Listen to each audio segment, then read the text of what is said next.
Halo semuanya, pada video kali ini gue akan membagikan skema box NTX PLR110 yang terinspirasi dari skema box planar yang umum digunakan. Skema ini dikhususkan untuk transducer speaker legacy dengan tipe LG 10382. Pada lembar spesifikasi ini juga memuat versi 12 inchinya. Tapi di sini kita hanya fokus ke versi 10 inchinya aja. Jadi kita mulai dari spesifikasi teknis. Untuk diameter speaker, ini ukurannya 10 inci atau 254 mm. Daya maksimum 300 watt. Untuk rentang frekuensi mulai dari 34 sampai 2500 Hz atau 2,5 kHz. Kemudian untuk sensitivitas pada 2,83 volt per 1 meter, ini 91 dB. Untuk ukuran voice coilnya 38,56 mm.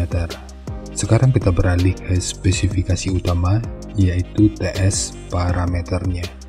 Jadi untuk keamanan, karena sebagian besarnya ini akan dikonversi ke pengguna rumahan, maka parameter yang gua gunakan di sini adalah parameter 4 ohmnya.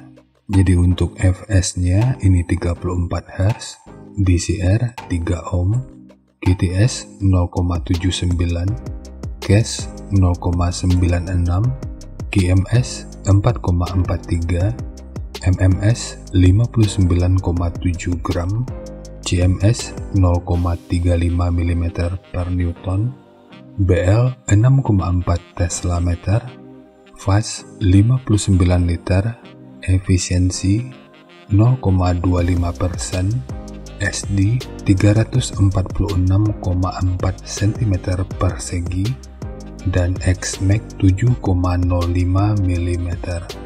Untuk jenis box speaker, jika kita mengambil patokan pada referensi ABP, ini tentu lebih direkomendasikan untuk digunakan pada box tanpa lubang angin. Karena untuk ABP-nya ini hanya 35,4. Ini tentu udah sesuai dengan peruntukannya, karena ini ditargetkan untuk audio mobil, di mana rata-rata ruang yang tersedia itu tentu sangat terbatas. Sekarang kita masuk aja ke rincian semuanya.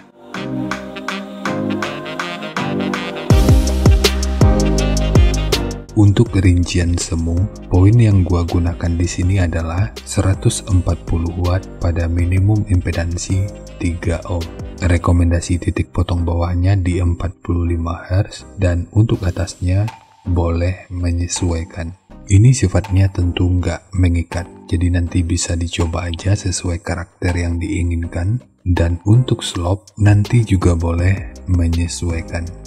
Kemudian untuk puncak SPL-nya, ini diperkirakan mencapai sekitar 114 desibel. Semua ini merupakan rincian semu, jadi bisa lebih baik atau bisa aja lebih buruk dari yang diperkirakan. Karena untuk efisiensi akhirnya itu juga akan bisa dipengaruhi oleh beberapa faktor, apakah itu kerapian dan kepresisian dari pembuatan box, kualitas bahan, hingga equipment yang digunakan. Sebelum melanjutkan, harap baca deskripsi video karena ada beberapa informasi tambahan terkait bahasan yang ada pada video ini.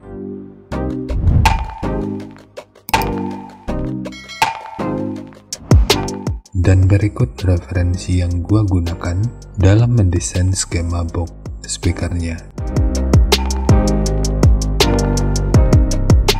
Jadi dari transfer function magnitude ini kita bisa melihat meskipun dipotong di 45 Hz, frekuensi 42 Hz ini udah bisa direspon pada minus 3 dB dan 48 Hz pada 0 dB. Kemudian untuk respon dari portnya,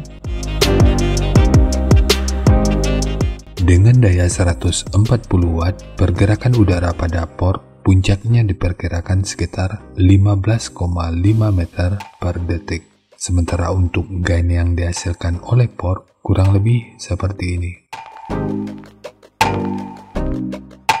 Jadi secara teori, Untuk port, ini akan membantu dalam merespon frekuensi sampai sekitar 24 Hz pada minus 3 dB.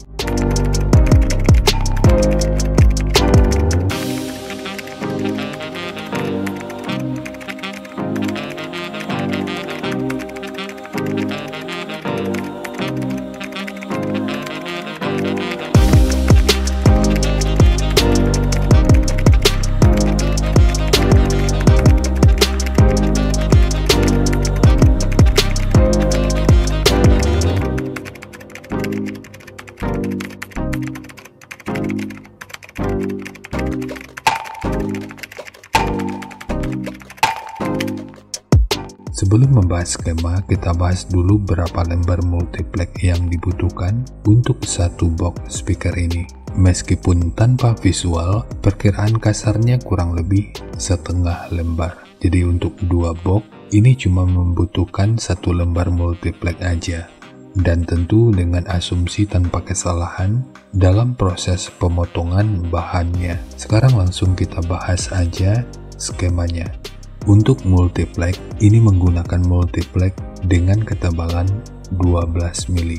Kita mulai dari tinggi, jadi tinggi box ini adalah 350 mili, panjang ke belakang 600 mili, kemudian lebarnya 350 mili. Jadi ketiga poin ini merupakan ukuran terluarnya. Sekarang kita beralih ke ukuran internalnya. Untuk port, panjang totalnya adalah 299 mili. Kalau diukur dari bibir depan ini totalnya menjadi 300 mili. Jadi pada bagian ini, pemasangannya sengaja dimundurin 1 mili. Ia mana tahu belum membutuhkan space untuk memasang besi pengaman atau grill speakernya. Kemudian ukuran yang kalau kita ukur dari sudut ini sampai ke sudut ini ukurannya 288 mili. Lalu untuk sekat dinding belakang, di sini gua menggunakan dua buah, di mana masing-masingnya menggunakan ukuran 70 mili. Untuk triplek dari dudukan speaker ini menggunakan dua lapis, satu sebagai dudukan utama dari transdusernya dan satu lagi sebagai penguat dari dinding luarnya. Bagian dinding luar ini tentu juga sangat penting, jadi jangan di skip, sebab peranan dinding luar ini akan cukup berfungsi dalam memperkuat serta meredam hentakan dari output suaranya. Sekarang kita fokus ke ukuran internal dari portnya. Ukuran internal, jika kita ukur dari sudut ini sampai ke sudut ini ukurannya adalah 40 mili. Begitu juga dengan ukuran dari sudut ini sampai ke sudut ini ukurannya juga 40 mili. Sementara untuk tekukan ini, yang kalau kita ukur dari sudut ini sampai ke sudut ini ukurannya 35 mili. Jadi untuk port, mungkin ini akan rumit bagi sebagian orang. Namun secara teori, port seperti ini tentu akan lebih baik daripada port mode kotak. Jadi tidak adanya sudut tajam, ini tentu akan membuat box bebas dari potensi turbulensi atau mungkin noise yang nggak diinginkan. Sementara untuk pemasangan speaker yang mungkin nanti ditanyakan apakah ini bisa dipasang normal atau magnetnya di luar, ya ini tentu tergantung selera dan kebutuhan. Namun jika kita mengacu pada referensi EBP-nya, ini tentu nggak direkomendasikan untuk dipasang pada mode magnetnya di luar. Dan rekomendasi terbaik tentu dengan pemasangan normal atau magnetnya di dalam. Tapi semua tentu akan balik ke selera lu lagi. Jadi nanti silakan dicoba aja sesuai selera dan kebutuhannya. Dan jika lu ingin bikin mode double, lebar boxnya ini akan menjadi sekitar 688 mili. Sementara untuk ukuran lainnya, ini tetap sama. Jadi meskipun di double, ruang resonansi masing-masing speakernya ini tetap dipisah.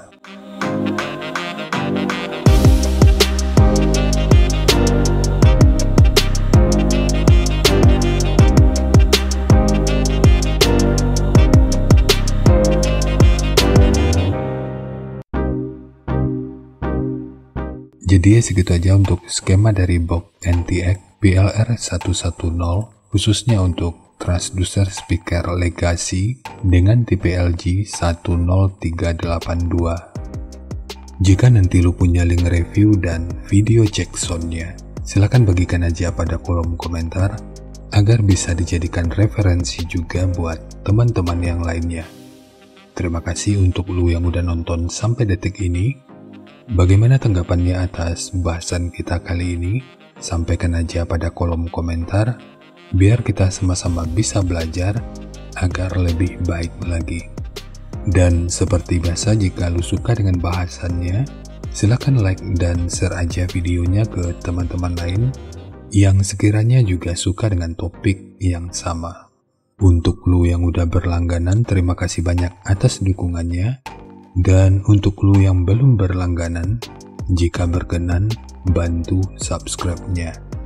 Dan jangan lupa untuk baca kolom deskripsi dan kunjungi juga tab komunitas untuk mendapatkan informasi dan update terbaru.